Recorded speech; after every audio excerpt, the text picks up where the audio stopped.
How's it going, guys? Pikachu gone rogue. Today we've got a lovely True Patriot and Memento build to show off you guys, so let's just get straight into it. To begin with, what you're going to be doing is rocking 4-piece Patriot with a Memento backpack and Intimidate chest piece. I'll go through all these in detail, but let's just start off with the guns. So for the SMG, we're going to be using the apartment, and this will become clear why later on. Of course, we want that perfectly measured, increasing our total weapon damage to 33% from one half of the clip, and increasing our rate of fire by 20% on the other half of the clip. Now, you want to try to get damaged armor on this piece as well. Just helps out for people, for like yellow bosses and stuff. Then, Pestilence LMG goes really well with this True Patriot because it just has a 130% mag basically.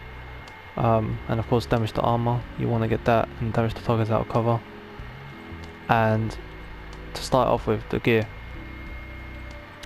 you want to be rocking all of these True Patriot pieces with armor and crit damage.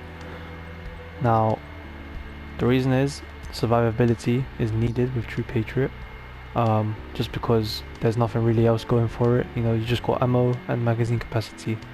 But what makes this build special is the 4-piece, the red, white and blue. Now this combined creates this explosion when they all die of around 5 meters, but that's not that's not what you're really going for in this build.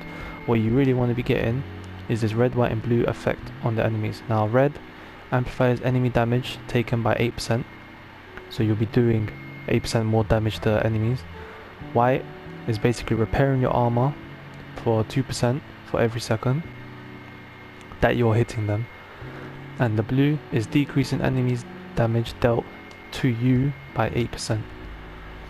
Now this is why I say damage to armor pieces is good, because you're amplifying your damage already by 8%. So if you're getting damage to armor pieces on your guns and your gear, then definitely go for that.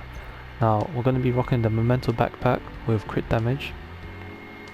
Again, bonus armor and weapon damage is the main reason why you want to be going with the Memento. Every piece, every trophy you pick up is just increasing that weapon damage. Now the reason we're rocking with the Memento mainly is because we're going with a Sokolov chest piece with Intimidate on it, and crit damage and crit chance of course, and weapon damage. Now the reason we've gone with weapon damage instead of armor is just because we need that kind of DPS. Instead of just going all out armor, we need that extra DPS, and we can take advantage of this with the Memento, because it's still giving us that armor but also the weapon damage. Now the reason you want to be rocking Intimidate, especially on this build, is the Memento. Remember, every bonus armor you pick up is amplifying your weapon damage by 35% to enemies within 10 meters.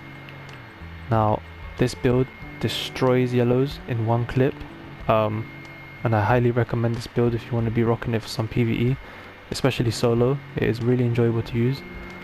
The skills you want to be rocking if you are going solo, I do recommend the Reviver Hive.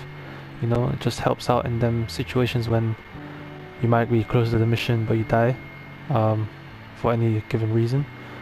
This is a good skill to use, and you're definitely going to want to run with a ballistic shield, mainly the Crusader one to use with your SMG.